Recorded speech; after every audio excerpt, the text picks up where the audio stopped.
Thank you to Roz and the folks in Georgia. My name is Patrick Lane. I'm from the Western Interstate Commission for Higher Education. We're based out in Boulder, Colorado, and I'm here to talk to you a little bit about some of the work we do on adult degree completion and adult certificate completion. So Bruce kind of set this up well by talking about what a bad idea phrasing it that way is at lunch, but I hope you'll forgive me because that's kind of the name of our network. So I didn't have time to change it and adopt the EU approach yet. So for those of you who may not know what WICHE is, it stands for the Western Interstate Commission for Higher Education. The acronym is a lot easier to say, so that's kind of, we go by shorthand quite a bit. We're pretty much like SREB, a regional organization, except our focus is exclusively on higher ed. So we do a lot of the same work. Sometimes when the grants or the conditions permit, we do work nationwide, and that's the case with our adult completion work. What I'm going to talk about quickly is go through some of the completion agenda, the different college completion programs that are out there. A lot of this may not be new to you, it may be new to some, so I'll go through it. And then talk more about what WICHE has been doing in the adult college completion area. And finally, where I'd like to spend the bulk of my time is focusing on some of the promising practices that states and institutions that we've worked with have identified as ways to better serve adults, particularly those adults with a lot of prior college credit. So just kind of as background, one of the great things about talking to audiences like this is you don't have to spend a lot of time convincing them that it's important to serve adult learners. I think most folks in the room are pretty much on board with this. If you're not, then I suppose we could have a longer conversation, but it is crucial for state needs, for national needs, even down to the city level, that we really reach out to this population and engage them and help them get through and complete degrees. When we talk about the completion agenda, one of the difficulties is there's so many different programs out there, whether it's the National Governors Association, the U.S. Department of Education, manufacturing organizations are focused on this as well.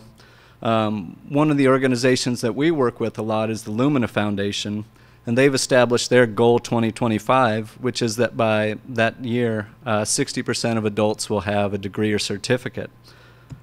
Georgia's involved with Complete College America, and you guys have admirably set a somewhat more aggressive goal of hitting that benchmark by 2020. So that's certainly a challenge, and there's a lot of work ahead. And one of our firm beliefs is that there's no way that this can possibly be accomplished without major changes and without major improvements in the way institutions, states, and other organizations serve the adult learner. So just to reinforce that point, and this is looking at what would happen if we were able to just wave a magic wand and dramatically improve our regular education pipeline. If we could change the college going, college participation rates, improve graduation rates at colleges so that every state performed at the average of the top 3 states, we'd still be more than 3 million degrees short by 2025 of reaching that 60% benchmark.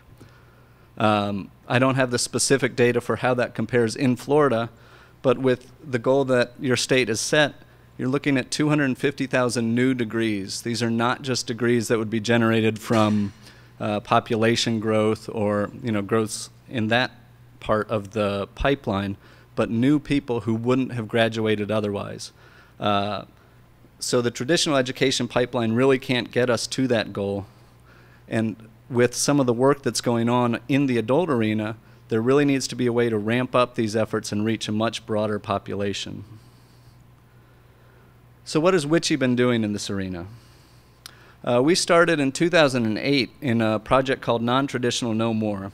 And this was working with 6 states across the country, focused on identifying some of the barriers that prevent adults, particularly those who already have earned a lot of college credit, from returning and completing a degree or certificate. There are the states there. You can see it was one of those projects where we were able to branch out across the country. And I should put a plug in, this was another effort that was funded by Lumina. More recently, I guess it was in 2010, we started the Adult College Completion Network. And this is a nationwide network that's really, its goal is to bring together all those different organizations, institutions, government agencies, and others that are focused on adult college completion efforts. This is funded again by Lumina Foundation. It's one of their key commitments. And it started with 19 organizations that they funded, and they wanted to bring those groups together. But then they're really focused on broadening this network so that everybody who's working in it, whether it's a small college in a rural area to a large workforce organization in an urban center, that everybody has lessons to share, everybody has challenges they can talk about. So what we really try to do is not act as experts so much, but really just match people up. So if there are, challenges that you guys are running into or that pop up at your institutions, we're always happy to say, well, that's something that's going on in Indiana as well. We've been talking to some people there who have some great ideas. So it's really a resource for you there. I put the website up there. There's a listserv and those sorts of things that you can join. That information should be on the postcards that Roz handed out. So if you're interested, you can take a look at the website and find out more there. Now, both projects, as I've mentioned a couple times, were focused mainly on those adults that are very close to completion and stopped out for whatever reason. There's a lot of different terminology. A lot of folks use different words. Throughout the presentation, I'll talk about ready adults, stop-outs, near completers. It's all kind of the same idea that there are a lot of people out there who left college for one reason or another, and they've earned significant credits. If we can re-engage this group, we can make a significant dent in the gains that we've got to reach in degree attainment. And I should have mentioned at the beginning, if you do have questions as we go along, please feel free to shout them out. The other thing that I would really appreciate is if, as I really get into some of these promising practices and new ideas, if there are things at your institutions that are similar or ideas that you have or things that you just like to comment on, please feel free to interrupt me. I'd really like it to, as we get into it more, to kind of turn into more of a conversation than me just standing up here and talking. I'm sure you guys would appreciate that too, but we'll see. So when we started our adult college completion work, we had a very kind of technical, linear path that we viewed states should go through. It'd start with gathering data, doing some analysis on it, developing some programs and services that can kind of help adults overcome the barriers, conducting outreach and communications, really reaching out to them, drawing them back, re-engaging them, bringing them back to school, and enjoying graduation. Fairly simple, just do this, we're done. But we recognize that it's a much more complex process, that all this stuff is going on at the same time. You guys all have programs that are going on today. You have responsibilities in your jobs. It's not necessarily easy to just start a new program and say, we're going to start reaching out to adults with prior credit. I'm sure in a lot of your capacities you've already been doing this type of work. You've already been reaching out. You've got them back in your schools today. So it's a much more complicated process. And as we talk about the path to completion, I just want to recognize that complex process, and it's not as straightforward or easy as we try to present up here. But so what I'm going to do is just walk through the path to completion, and then I'll go through some of the promising practices that the states and the schools that we've worked with have come up with. So beginning with how do we reach, identify, and draw these adult learners back. The next step is how do we walk them through the application, the reapplication process, and get them admitted to our schools. Once they're readmitted, what sort of barriers and what sort of solutions are there once they start into their coursework? And finally, are there barriers or are there promising solutions as they get into the actual process of completing a degree? And all of this that we hope leads to improved employment prospects and a sense of personal accomplishment. So before the path begins, a lot of the states that we've worked with were able to do some data analysis. And I'll talk more about this in a second, but just trying to identify what types of students may be out there as potential students, how many credits they've earned, what sort of gaps they may have in their degrees. why they left, where they are now, and what sort of things prevent them from coming back. I know Georgia's done some great work and some market research on near completers, and that talks a lot about some of these barriers that prevent them from returning. But one of the big myths that we came across early in our work is that there may be some pushback, certainly not from folks in this room, but you can encounter it in faculty senate and other places that, you know, these people left for a reason. They can't do the academic work, or they would have survived, they would have completed their degree. South Dakota was actually able to pull some very detailed data on once students hit a certain credit threshold, they were not dropping out for academic reasons. Their GPAs were slightly better than the rest of students. South Dakota has competency exams that students have to pass after their third year. These students were performing better than the average student. So the academic side was not a problem. They also did some exit interviews as students were leaving and identified the same thing, that usually it was folks that had a family problem or had to go to work or financial difficulties. So the academic problems weren't what were causing folks to leave.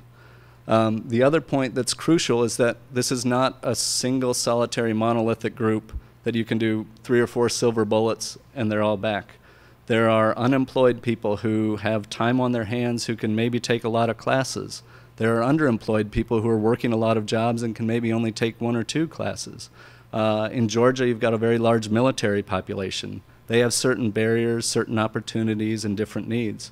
So it's recognizing that reaching out and serving adult learners does not mean just putting in place one single program that supposedly meets everyone's needs.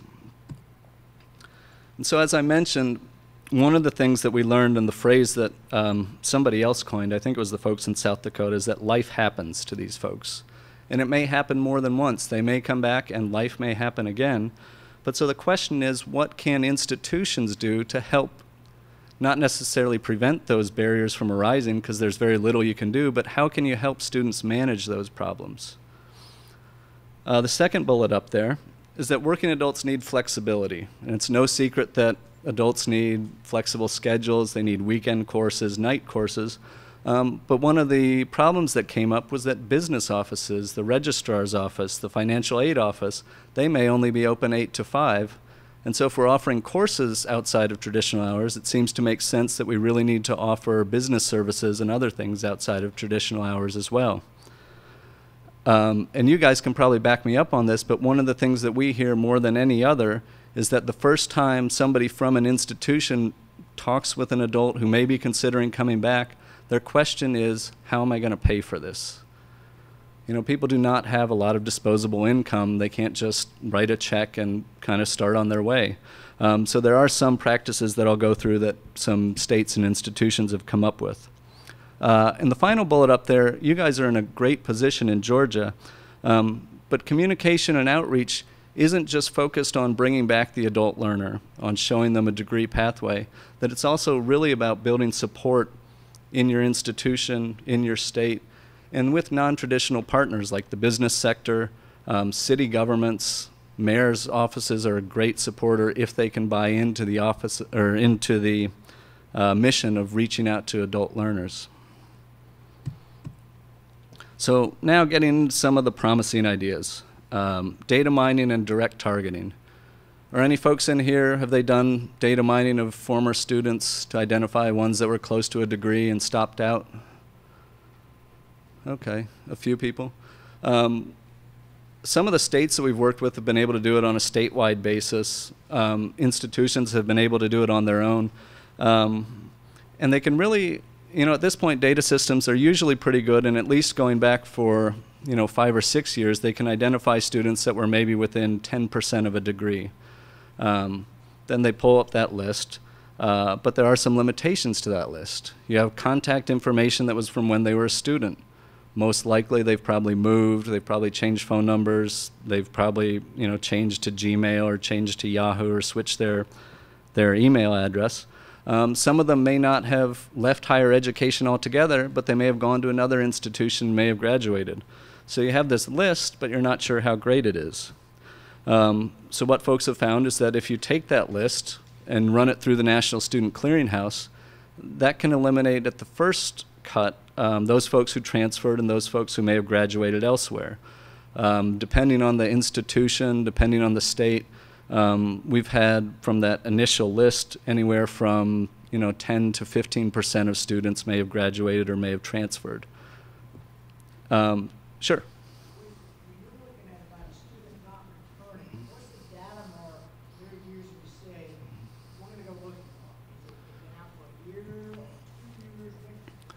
That's a great question, and I'll just repeat it so it's on the record.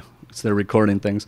The question is, what data are states and institutions using as they go back to look for students? Is it that they've been out for a year, longer?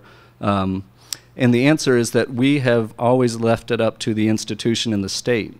And what different states have done, in the bigger project that we were working on at the state level, most started with 75% of credits, 2-year or 4-year, depending on their state governance structure. And usually they would go back as far as their data system would let them. A lot of older records aren't electronic. So, depending on that, they would go back. And they would usually say they had to be not enrolled for a year or more.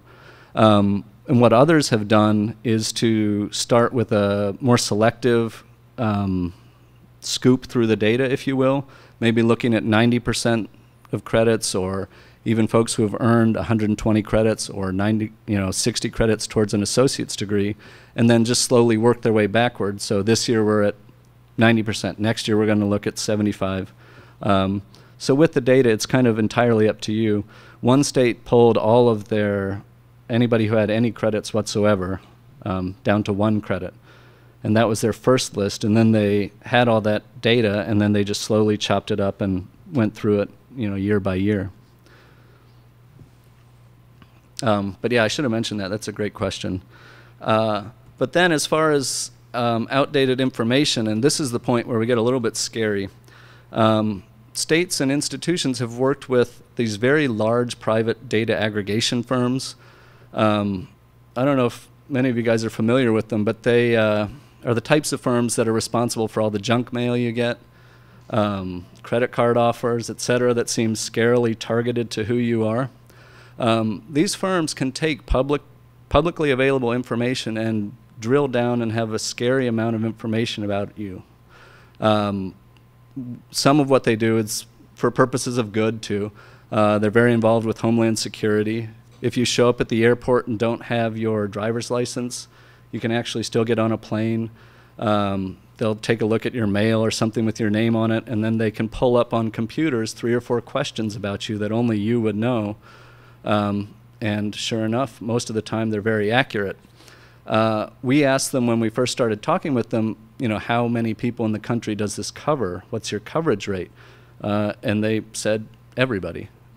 So pretty much if you've engaged in any sort of transaction, you're in the system somewhere.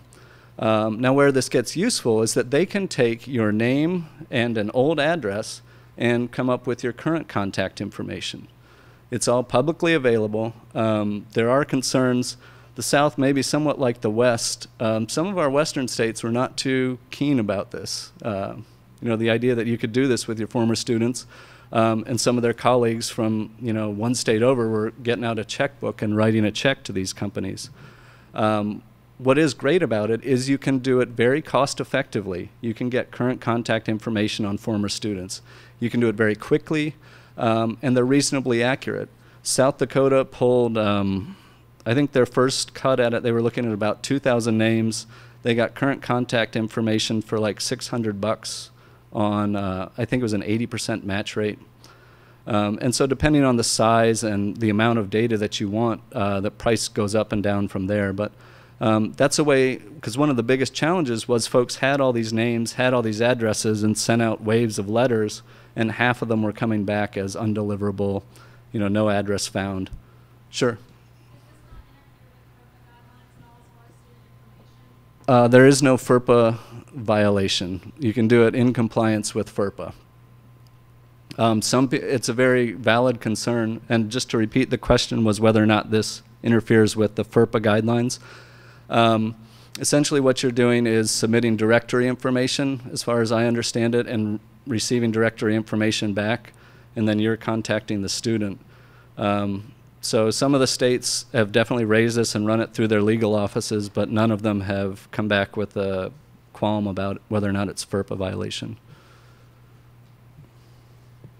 Could you repeat the success rate off of that again? I'm sorry? Oh. Callback return when they reached out to 1,000 names. Oh. What was the? Okay, I'll get to that in a second, but it varies. And this is one area we're trying to do a little bit more study. We've had people come back with a less than 1% return rate, up to 10%. And, you know, so if you're looking at a couple thousand names, getting 10% of those enrolled is, to me, pretty good. And what we're going to try to do, you know, depending on how the next few months go, is there are enough people who have done this type of thing and who have, as I talk about the marketing in a second, you know, done emails, done letters, done phone calls, to start to collect some of those and correlate them exactly with the response rate to see, you know, what's the best way to reach out to somebody. You don't want to just deluge them with, you know, 10 postcards, 5 phone calls, and an email. But is it a personal email that says, I noticed you're 10 credits away from a degree. If you come back and you complete, you know, Science 304, this one, then, you know, you'll have your degree, versus, you know, we've got some good programs, we've got some support services. So I think we'd definitely like to follow up on that, because there are more and more people doing this, and I think we can get to the point where we could start to draw some more concrete answers.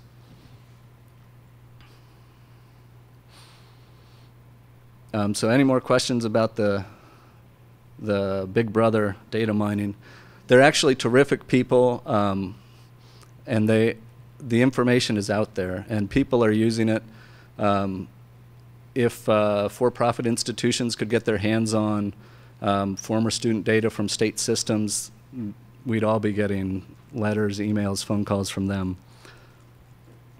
So now, here's to your question. Once they're identified, then what? Direct targeting seems to be the most effective way of reaching out to them. Folks, as I said, have gone through email. Some Ivy Tech community colleges in Indiana has done phone calls. They've enlisted faculty support, and I think that's partly because they have such a great culture of reaching out to the adult learner that they're able to get that. It doesn't seem like a chore to the faculty.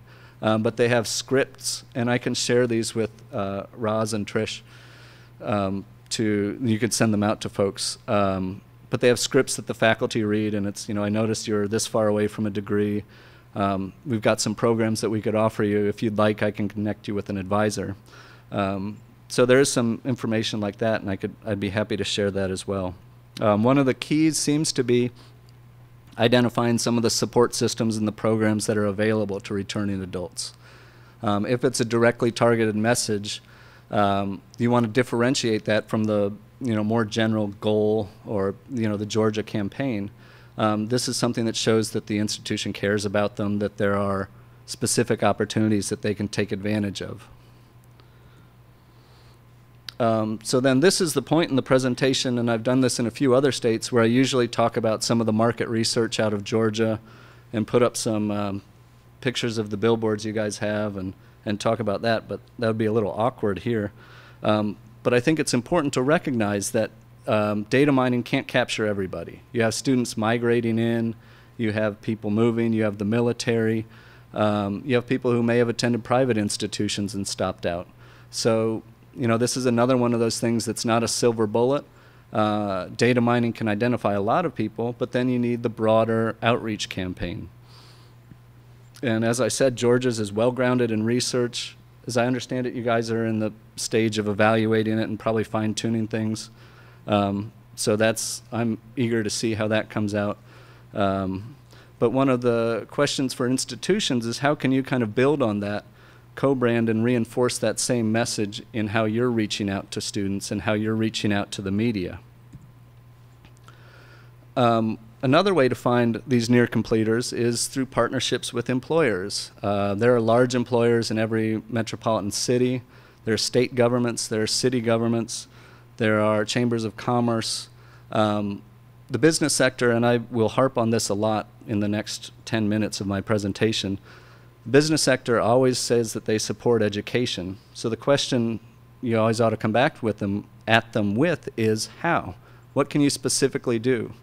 Would it be okay to put up some information about our degree completion programs in your HR office? Could we have an hour-long meeting with your HR staff just to talk about some of the programs that we've got? And if you've got people at your business that are interested, we'd be happy to talk with them more. A final kind of idea for outreach campaigns is to take advantage of the free media. Nobody has tons of money these days, but this seems to be one of the really effective ways in showing adults that there are others like them. Especially around graduation season, it seems like local media, newspapers, TV stations, they're always interested in kind of the story of somebody who's really overcome a lot of challenges. And so if you can kind of beat down the door of your school's media office or whoever deals with the media at your institution and really pitch them a couple of grade A stories, it seems like those get picked up in the media pretty quickly. And then what we hear from institutions is the day after that appears in the news is that, oh yeah, we got 40 or 50 calls of just folks saying, that sounded like me up there, receiving their diploma. So how do I sign up, or what can you do for me? And that's something that's, low cost and seems to be pretty high return. I put that third bullet up there. It also builds support within the institution. Institutional leadership loves to see the institution painted in a good light, I would think. If, stories about the adult learners that are graduating get into the media and they kind of build things up in a positive light, that really seems to be like something that kind of builds support, and then you get a sustaining process at the institution. The next one, kind of moving a step down the completion path, looking at the admission and reapplication process. This is not a novel model. I think a lot of states and a lot of institutions are doing this. We like the name that came out of Nevada for it. It's called the concierge model. With a somewhat we're in a relatively touristy place here, and the hotels have concierges. If you need help with something, they can help you out. In Las Vegas, where we were when this model first got this name, that's all anybody talks about is how the concierge gets them tickets, how the concierge gets their car parked or whatever. So the idea is that somebody calls up, they want to go back to school, they get routed to a specific person who becomes the single point of contact. And they don't necessarily solve every problem that that adult may have, but they can help them out and say, you need to talk to this person in the financial aid office about this issue, or you need to talk to this person in the registrar's office.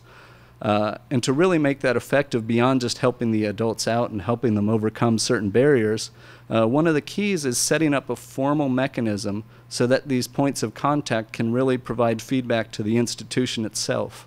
And this is where you go back to building support within the institution, but how can you get it so that when these single points of contact identify a recurring barrier, how can they start to let people know and say, this is something we've got to address at the institutional level? In some states, it's gone up to, this is something that we need to address at the state level. So having those kind of formal mechanisms, whether it's a monthly conference call or a video link up or those kind of things, is very important. So again, farther on the path to completion, I mentioned the flexible office hours as far as financial aid offices, registrar's offices, advising to. Advisors who can be available over email or over different times or on different schedules. Again, if the adult's working 9 to 5, they're not able to return to meet their advisor at 3:30 in the afternoon. Second bullet up there is that, as I mentioned earlier, these are very diverse group of students. Some of them may need this very intensive hand-holding, almost like case management. Some of them, you may just need to start them on their way and they'll be fine. Professional development for advisors. West Virginia has implemented a great model for, they call it training the trainer. And it's kind of this, slowly spreading out, how do we really advise adult students? How do we take into account all the different obstacles outside of school that they may have, and how do we help them get through? In Nevada, they've created a series of adult student centers. You know, it's not necessarily a big fancy building, but it may just be a room with resources and coffee and a place to hang out and meet other adults. Again, with the varied schedules, that can be difficult, but having a place to call their own starts to make them feel like they're a part of the institution. And the final bullet up there is, again, something that can be somewhat costly, but having childcare options for adult students who have children.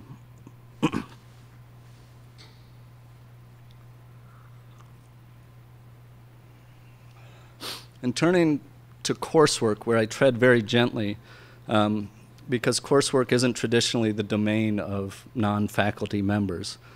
So this is something that, to kind of repeat a common theme, is that it's important to build up the culture within the institution to really support the adult learners.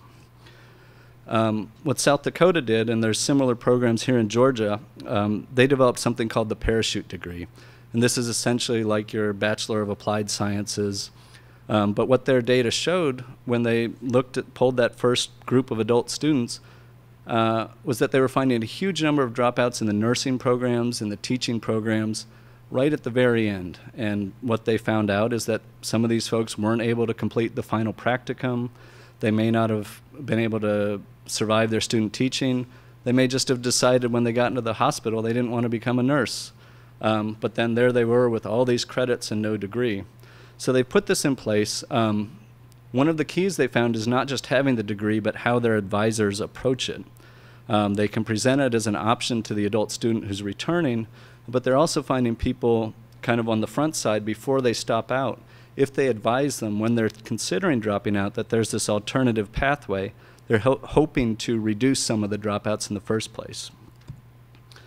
The math redesign program, are any of the schools in here, have any of you guys done the Math Emporium or similar models? Have you guys had pretty good success with it? It's the big, huge computer labs with hundreds of machines. Mm-hmm. Okay. Yeah, this is a great program. We just had a webinar on it last week, and it's actually something that benefits the student population as a whole. And originally when we started this, because we were so focused on people who have a lot of credits, we didn't really think about math as a barrier. We kind of assumed that, you know, if you've got 75% of the credits for a degree, you're probably not too worried about your basic math. But then again, going back to the data, the folks in Indiana at Ivy Tech proved us wrong. They looked at their near completers who had 45 credits, 3/4 of the way to a degree. 57% of them had not completed the basic math requirement. So this is something that is definitely a crucial adult completion question and issue. And what the folks at Virginia Tech and the National Center for Academic Transformation have done is they've come up with this new way to teach math. It's huge. They have these giant computer labs, and basically people can get individualized instruction through a computer. The key components are it's increased success, they have much higher pass rates, much higher tested knowledge, and it's decreased institutional cost. You don't often hear those two things together, so we think it's kind of an exciting innovation. If you go to the National Center for Academic Transformation website, they've got a lot of information. It really seems to be a great model, and they have branched out into other subjects beyond math. They do reading and English, but math is the one. We've just had the webinar. It's up on our website now. The final promising idea from Coursework is, again, another difficult one, but advising that provides a clear direction and path to degree. It's something that's easier said than done. Advisors are horribly overworked. I'm sure you all have seen the student to advisor or student to advisor ratios. But what sorts of training and professional development can we provide them to really help them and give them a set of tools that they can help adult students get through and complete their degrees? So paying for it, this is the difficult slide that gets business officers night sweats. In Nevada, they found that a lot of their students, they couldn't afford the lump sum tuition payment up front. What somebody suggested is, you know what, we could do a monthly payment plan. Their business office went into a tizzy. Then the chancellor said, no, we can do this. We can try it out and see what happens. And they found it fairly successful. Basically, it's just like a monthly bill that somebody might get. This also helps out when you have employers that do tuition reimbursement programs, but that tuition reimbursement only comes through at the end. That student who's getting that benefit still has to pay all the tuition up front. But if there's a payment plan, it starts to be a little more palatable, especially for those working adults who have, or those adults who have a job already. This isn't necessarily easy for folks who are unemployed. But if it's an adult who's relatively close to a degree, borrowing isn't a terrible option, as long as they're staying away from the really high-priced private loans. But that's another place where advising and kind of this enrollment counseling can help out. If it's just going to take them a semester or two to complete a degree, a loan may not be a terrible option. Arkansas took a look at this problem and said, all right, we're going to step back and look at all of our financial aid and scholarship opportunities and see which ones should be restricted from adults, which ones should be available to part-time students. And they didn't change every single financial aid opportunity, but they took a reasoned look at it and they said, okay, this one makes sense for it to be limited to high school seniors. But the rest of these, maybe there wasn't a reason. So they were able to change some of their scholarship limitations, some of their financial aid limitations, and open them up so that more adult learners were eligible. Returning adults also seem to regularly have problems with student holds on their financial records, whether it's from tuition, library fines, parking tickets, etc. Straight up debt forgiveness on smaller loans is not a bad deal for the institution or for the student. You'll see if you can get a student back by forgiving a $50 fine, if that's the deal breaker, it seems to make business sense. But there are certainly qualms about treating returning adults different from regular students unless you're going to forgive loans for everybody. Nevada has put in place a kind of a flexible repayment option where they've given students the options of repaying that debt over time or allowing them to work it off back into the adult completion program by working with other adult students, by staffing the continuing education office, just kind of completing the circle and carrying on some of the activities that they've been involved with. And so far that's been fairly effective, both from the institution's perspective of not bankrupting them and from the adult's perspective of getting through and getting completed. So as I mentioned, the idea of internal communication and building the support. Building support among businesses can be a difficult thing, especially when we're asking them for specific programs and specific commitments. They're always happy to do the right thing, but that's not necessarily a persuasive argument for why they need to adopt certain new business practices. But communicating the value and the return on benefits to the private sector, to these large employers, can really start to move the ball forward. Another important group, and I mentioned this at the outset, are the mayors and the city governments. Around the country, you're starting to see more and more city offices that are concerned about this from the economic development perspective. I was at a meeting a couple weeks ago, and the mayor from Memphis, it was Memphis, was talking about all the businesses and manufacturing plants they have that are interested in relocating, and their biggest question is, what about our education? What sort of workforce are we going to have? We need people who are trained in this specific manufacturing process. Do you have any programs that could do that? And so they started partnerships and worked with the local community colleges and started to implement programs, and they're really in a lucky situation of trying to play catch up and trying to train as many people as they can for these open jobs. But that's the sort of thing that more and more mayor's offices are starting to be concerned with. So it's a question of how do institutions reach out and engage the mayor's office, just starting to build relationships so that as a partnership you can kind of go forward and really build these programs. Louisville, Kentucky is a terrific, they have the Chamber of Commerce involved, the mayor's office involved, a lot of the local institutions in the area involved. It's a great place to look for ideas.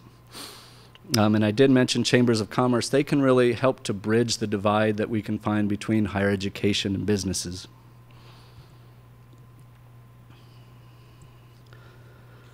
And I've mentioned a couple times, one of the big themes I like to talk about is what specific things can businesses do to help spur adults on the path to completion. So I mentioned they can help identify those that are near degrees. They can provide some outreach and marketing through their HR departments. I heard, and maybe some of you in the room might know more about this, that some of the resorts in South Carolina where they have to bus employees from a parking lot to the property, you know, it's like a bus with a TV on it and they show whatever.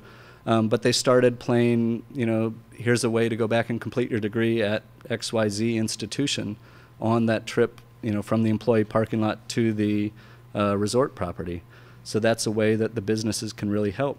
Larger businesses can also provide classroom space. They can provide a place for schools to bring faculty in to carry out classes and so on.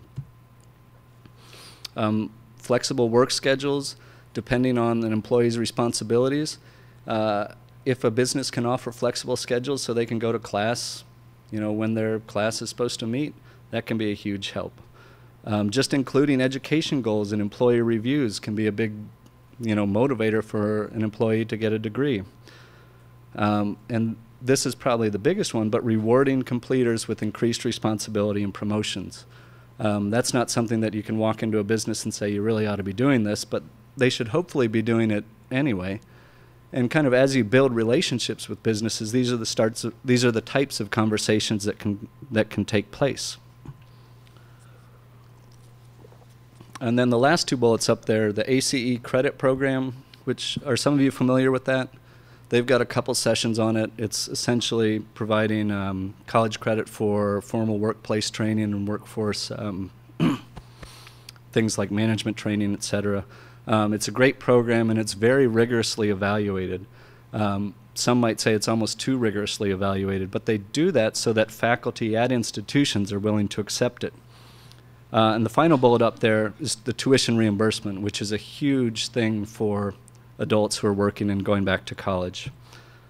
But I group them that way because of that first group that's highlighted there, most of those are relatively low cost. Those are things businesses can do without significantly hurting their bottom line. And when we reach out and work with some of the private sector groups, what they say is they really don't like it when people come in and say, we need you to, you know, commit thousands of dollars to an employee tuition reimbursement program. It's kind of like a baby steps process. You can start with some of these lower cost things and build the relationship up that way. And then as they become more and more committed to the degree completion programs, they can start to see the benefits to their own bottom line of providing tuition reimbursement, of paying the money to have their training evaluated through ACE and so on. But there are a lot of relatively low cost or no cost things they can do to help spur adult degree completion. So as I mentioned, the communication between higher ed and business can be somewhat difficult, but there are several examples of partnerships that work. The Manufacturing Institute, Goodwill, Louisville, and the Maine Development Foundation. In Maine, they've got a series of commitments that businesses can make, and once they make those commitments, they're featured on the Maine Development Foundation website, and they get a lot of free publicity through the foundation and through the state government. So what I would like to do, this is my last slide of any substance, is kind of open the conversation up to you guys and try to talk about some of the barriers that you're still seeing. One of my favorite questions to ask is if you could change one thing at your institution to help adults complete their degrees, what would you do? And what have you learned from those who have already come back through the ALC programs? And then further, what are the what are the parts of specific data that you can start to identify about specific interventions or specific advising techniques, those sorts of things? What have you learned that's really a proven practice and can help adults complete degrees? So at that point, I just kind of throw the floor open and see if you guys have any great ideas or things or challenges or things that are completely wrong that don't work that I've highlighted. Sure.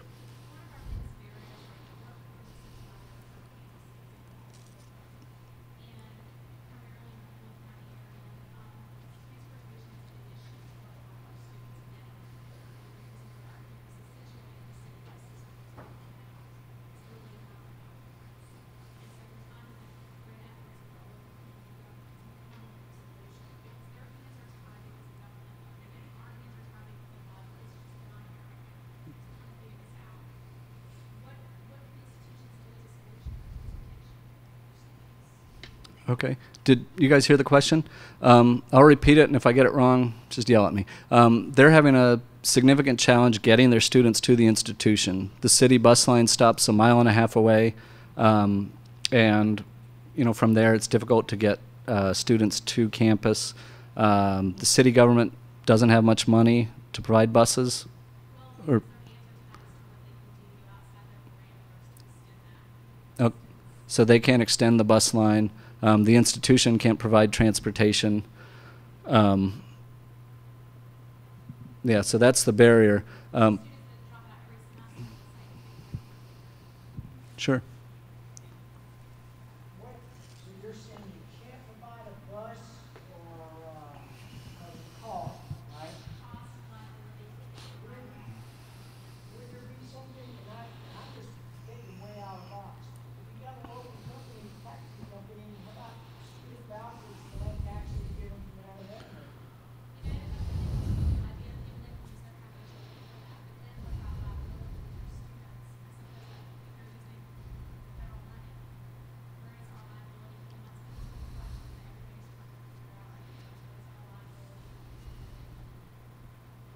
The liability is once you're in taxi has a wreck, they're on school property.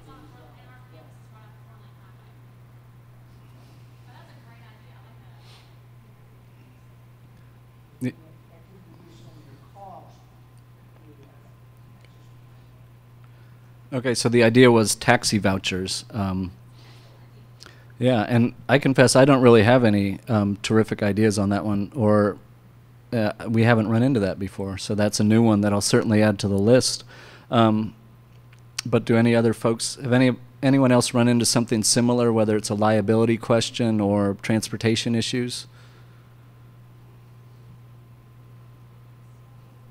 Nobody? Well, I will add it to the list and ask around and certainly get back to you guys if I hear any brilliant ideas. But have other folks run across other barriers or other challenges? Sure.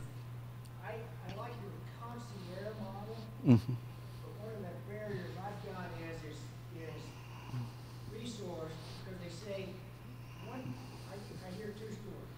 One person can't manage what they feel is the potential of all the potential adult learners coming to be, and then two, they don't want to pull one person out and keep them solely focused on it, because they also feel the other way, which is, well, I'm going to only have like 20 adult learners coming to that concierge when I got 200 other traditional students that are in the queue being waited for service, so I've got them underutilized, or they're going to be overutilized, and I can't find the barrier to get the model. Is anybody doing that model where there's one person, they got a lot of students that do come through it, and they manage it, and how are they doing it? Mm-hmm. And this depends a lot on institutional size. Some of the really large schools in Nevada, they ran into that, and what they found when they first set it up was that it improved efficiency because they had, and I'm just going to make this number up, but say they had 10 advisors, and they're all dealing with a handful of adult students here, and they tend to take up more resources from the advisor. They take up a lot more of your time, a lot more of your energy. You spend a lot more time on the phone with them. When they shifted and said, okay, everybody is going to, all the returning adults are going to go to this person, it freed up a lot more time for these other people. They could increase their caseload. They could serve more students. So they were able to make the change, provide better service to the returning adults and the other adult students without hiring significant new people. But so then the other problem is if they're going to be underutilized, if it's at a smaller institution or a smaller returning adult population, then I think the balance is finding that one person and finding that expert, and they would certainly have to pick up some of the other caseload as well. But they could, and how you would manage that at the institution certainly becomes, a constant adjustment, I think, depending on how big your returning population is. But I think most of the places that have done it, some have had to dedicate a whole office to it. They've got 5 or 6 advisors who do nothing but adults, and that those are places with 60,000 students or something like that. So.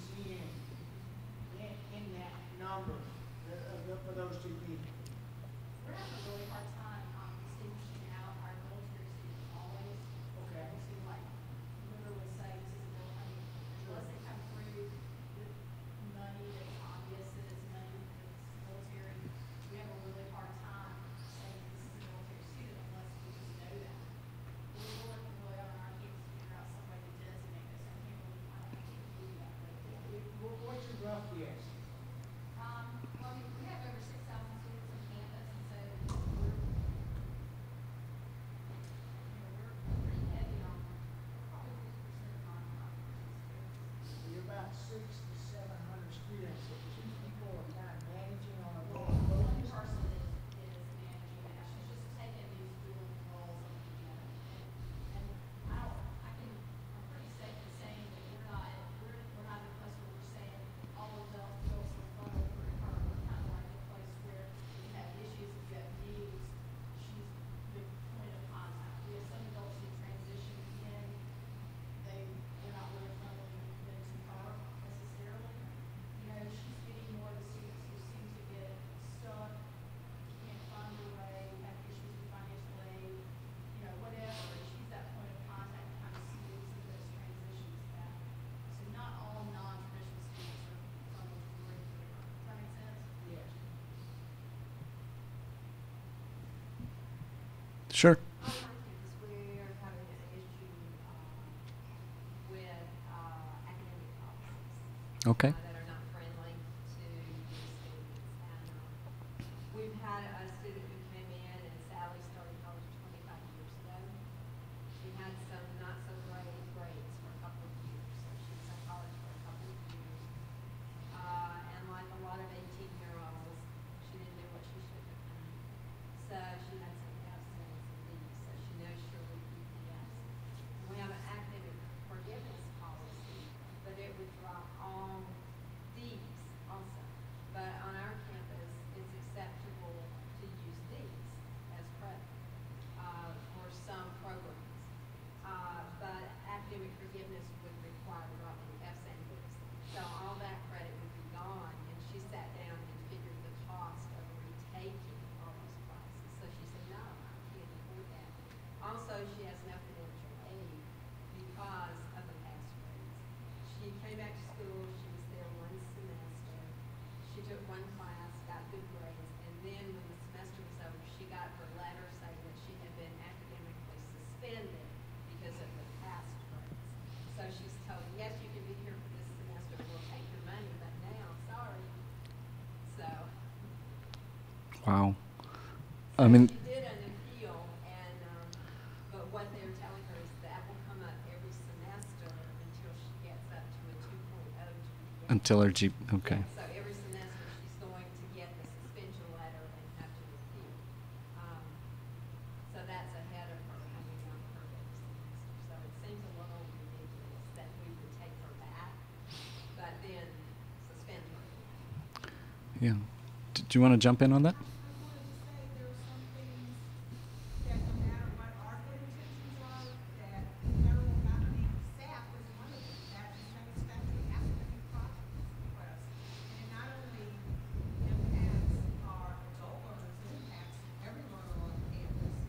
So, Well, it's not, it's no delay, so she's gonna pay out of pocket, that's not the issue. It's that she was suspended academically. but it's still, you still get, staff still retains, I mean, it still looks at your grades based on number of hours attended. I know, but are you gonna tell an adult learner, well, you should have done that at 25 years ago? Yeah, I think that's a huge problem. And I don't think there's a good silver bullet other than developing this flexibility. And, you know, there's certainly a valid reason for academic probation, for those types of policies. But how can you work with those policies and give somebody in the institution responsibility and authority to waive them without putting an unfair burden on the student? I think that gets to the question. And I don't know what sorts of this appeal process, is it fairly formal and time consuming and difficult to go through? Well, what the committee has said is they will just mark her work so that she's gonna roll over on suspension, but she won't have to necessarily do a letter. Mm-hmm. So they will flag her as doing it, but it's gonna be, I mean, she's still gonna be, you know, she's gonna have to work on that, which I understand, and she knows that. Mm-hmm. But these things are what's been very frustrating for her, is that, great, you got an A, congratulations, whoops, you're suspended. And, you know, she is near 50 now. Oh, man. She wants to finish her degree so she can go into another line of Sure. what she's doing. So life changes. She has a different outlook. She wants to start again. And you wonder how many people are in her same boat, but maybe don't have the same amount of persistence, that don't, you know, get up. At my institution, in the advisement center, these are not our assigned students. Mhm. We're getting them Mhm. because no one else is available, and they're coming in from the initial, okay, what's gonna transfer? How much is it gonna cost for me to go here, and how long is it gonna take? And, we're not necessarily their assigned advisor, but that's, we're getting those in. Mhm. So we need to know something, and also for the veterans, we're getting the veterans in, and, it's that, I don't have any credits, you know, for anything in the military, but, you know, and I'm not sure if I want to be in college for 4 years, Mhm. but I want to have, you know, if I'm being discharged from military, I want to go on and have some sort of meaningful career. Yeah. So yeah, I mean, Nevada and South Dakota had similar academic issues. Nevada basically worked through it with individual waivers that they would grant. Basically, the state in Nevada was very much behind this, and they had a very strong centralized governance structure. So there were people at each campus who felt very empowered to say, you know, this is silly that student can have a waiver from our academic suspension policies for the time being and done. And that's not necessarily a sustainable model everywhere. South Dakota had something similar to what you're talking about with the amnesty or the forgiveness, but they just waive a single semester. What they were finding is that a lot of these students were just walking away mid-semester, you know, whatever happened that caused them to drop out, you know, new job, family problems. So they just left, didn't drop classes, end up with 4 Fs on their record. So South Dakota said, well, we can just offer them amnesty. You can drop that last semester off your record. But it's the same thing where you have to drop the entire semester. So. Now, were you and Tanya Lowndes then the first at breakfast this morning? I didn't see her because they brought up something similar here in the rewrite of the Board of Regents policy. Yeah, that is the Board of Regents policy. Like they rewrote it and then readdressed that issue to make it clear and defined. I don't remember the depths of it, but you may want to talk to her to see if some of that language is cleaned up to actually make it where you can do what you're talking about with students. That would be helpful. But she had that conversation, and it was a very lengthy one in regards to how the board is rewritten, it to be cleaner, and a little bit more, possibly user-friendly, without giving away all our academic integrity also. Might be able to help. Also, as part of Complete College Georgia, USG, USG is going to form a policy task force to look at specific policies that the schools have input into this, or Complete College Georgia policies and our barriers that exist. And I mean, I have a spreadsheet of probably 15, That- not all USG, so. But no, I think that's a great point, and maybe I'll just wrap up with this, is that you guys are fairly lucky in Georgia, and with this adult completion effort and with the broader work that's going on in Georgia, that I think there is some receptiveness to looking at these things at the systemic level and what can we do, what can we change, you know, how can we maintain the academic integrity and all of that, while at the same time making sure people like this student can get through without having to go through an appeal process every semester. So with that, I'll be around for a few minutes if anybody has any other questions or wants to follow up. I'll point you to a few resources. We have this gigantic 60, 70-page report that's coming out. You don't have to read it all, but the executive summary kind of details everything and has lists of promising practices.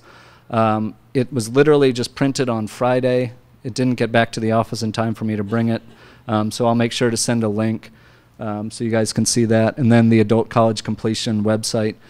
We've got webinars, listservs, etc. It's all free and open. So if there's any resources on there or anything you want to follow up with me about, my information's there, and I'm happy to talk to you. Thanks.